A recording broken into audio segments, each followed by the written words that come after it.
Welcome back, dear students. In our previous lecture, we discussed the strategic frameworks, decision-making methods, and tools like LCA, eco-labels, and certifications that can help guide sustainable procurement.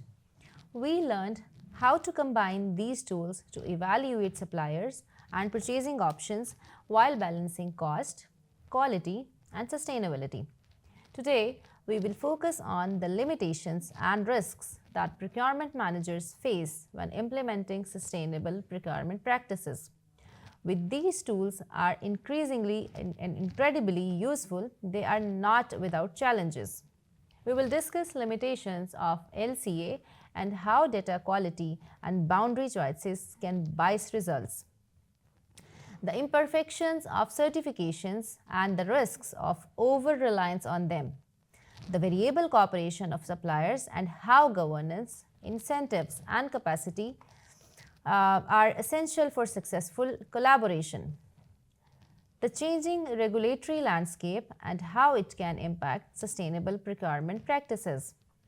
By the end of the lecture, you should have a clear understanding of the limitations and risks in sustainable procurement and how to manage them effectively to ensure that your procurement decisions are based on sound, reliable data. Let's begin by exploring the limitations of life cycle assessment and how data quality and boundary choices can influence the results. So tell me, what challenges do you think might arise when conducting a life cycle assessment? And how do you ensure that the results are reliable and meaningful? LCA is a powerful tool for evaluating the environmental impact of a product or service over the entire life cycle, from raw material extraction to end-of-life disposal. However, while LCA provides valuable insights, there are several limitations that can affect the accuracy and reliability of the results. Number one, data quality and boundary choices.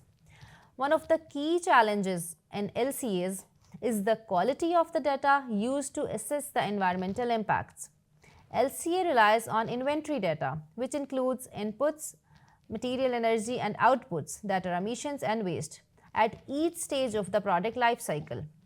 The quality of this data is crucial to ensuring the accuracy of the assessment. However, many organizations lack access to high-quality, detailed data from their suppliers or the wider supply chain, which can result in uncertainty in the LCA results. Data quality. The accuracy of data on resource usage and emissions from each supply chain stage can vary significantly. This is especially true for the product sourced from multiple suppliers across different regions. For instance, if a company is sourcing wood for paper products, the carbon footprint may vary depending on the forestry practices used in different regions.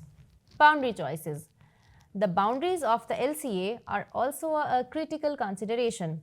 Decisions about which stage of the life cycle to include, production, transportation, use, or end-of-life disposal, can strongly influence the results. For example, including transportation emission or excluding disposal impacts can significantly alter the environmental impact assessment. When conducting LCA, it is essential to clearly define the system boundaries and ensure transparencies in the assumptions made.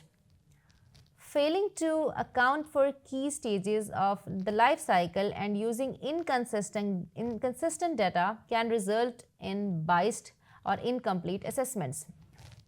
For example, a company using generic data for carbon emissions might find that their product footprint is relatively low. But when more specific data from suppliers is integrated, the actual emissions could be much higher. This can occur if the product's material are transported long distances or if production uses non-renewable energy resources. Let's talk about some limitations of certifications. How reliable do you think certifications like Fair Trade or ISO 14001 are when it comes to ensuring sustainability in the supply chain? Are there any risks associated with over-relying on certifications? While certifications are valuable tools for verifying sustainability practices, they have some limitations that should be carefully considered when making procurement decisions. Imperfections in certifications. Single issue focus.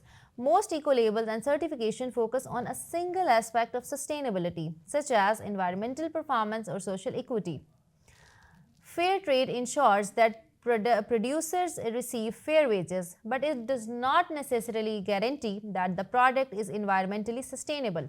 Similarly, FSC certification focuses on responsible forestry but does not address issues like workers' right or carbon footprint. Variable rigor. The rigor and audit depth required for certifications can vary significantly. For example, while ISO 14001 provides a framework for environmental management, it does not provide specific targets for reducing emissions or waste. As a result, some organizations may adopt the standard without making meaningful environmental improvement. Mass balance.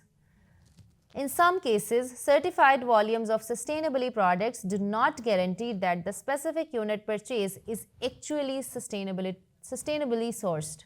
This is called the mass balance problem. For example, if a company purchasing sustainable certified palm oil may be a part of a larger supply pool where only a portion of the oil comes from certified sustainable sources. Risks of over-reliance on certifications. While certifications can help streamline procurement decisions, over-relying on these items can create blind spots in procurement processes. Procurement managers should combine these certifications with other tools such as supplier audits, LCA, or direct supplier engagement to ensure a more holistic approach to sustainability. Supplier cooperation. How important do you think supplier cooperation is for achieving sustainable procurement goals? What can companies do to encourage their suppliers to adopt sustainable practices? One of the most significant challenges in sustainable procurement is the variable cooperation of suppliers. While some suppliers are willing to engage in sustainable practices, others may resist or lack the resources to do so. Effective procurement managers must build relationships with suppliers, align incentives, and provide the capacity building support necessary for suppliers to meet sustainability requirements. Governance and incentives. Incentivizing suppliers to adopt sustainable practices requires a combination of governance, capacity building, and clear incentives. Companies must ensure that suppliers are accountable for meeting sustainability standards, and they should offer incentives for suppliers that go above and beyond. For example, a company might offer a premium price for a long-term contract to suppliers that achieve sustainability goals. Incentives can include financial rewards, but they can also be non-monetary, such as preferred supplier status or increased business volume. Capacity building. Capacity building is essential for helping suppliers meet sustainability standards. Companies can work with suppliers to share best practices for sustainable production. Provide training to help suppliers understand and adopt sustainable sourcing practices. Co-fund pilot projects or green innovation initiatives that demonstrate the benefits of sustainable practices. For example, Unilever's sustainable sourcing strategies focuses on working closely with suppliers to improve supply chain transparency and ensure that raw materials are sourced sustainably. This includes providing training and resourcing for suppliers to help them implement environmentally friendly practices. Regulatory landscape and feasibility. How do changes in regulation affect sustainable procurement? Have you seen any regulation that either encourage or hinder sustainable sourcing? The regulatory landscape is a critical factor in sustainable procurement. Regulations can both enable and restrict the ability of procurement managers to source sustainable products. As governments around the world introduce stricter environment regulations and due diligence laws, procurement teams must stay ahead of these changes to ensure compliance. Changing regulatory landscape, due diligence law. Regulations such as the UK Modern Slavery Act or the EU Conflict Mineral Regulation require businesses to conduct due diligence on their suppliers to ensure that they are not contributing to human rights abuses or environmental degradation. Trade rules. Certain countries may have trade restrictions that prevent the import of sustainable products. For example, recycled material may be restricted in some markets, hindering efforts to move toward a circular economy. As environmental regulations become more stringent, procurement teams must be proactive in adopting green procurement practices to comply with new rules and avoid penalties. Implications for procurement. The evolving regulatory landscape requires procurement managers to be agile and responsive to changes in the legal environment. Companies must monitor and adapt to changing regulations. Engage with regulators to stay informed of new regulations that may affect procurement practices. Collaborate with suppliers to ensure compliance with relevant laws.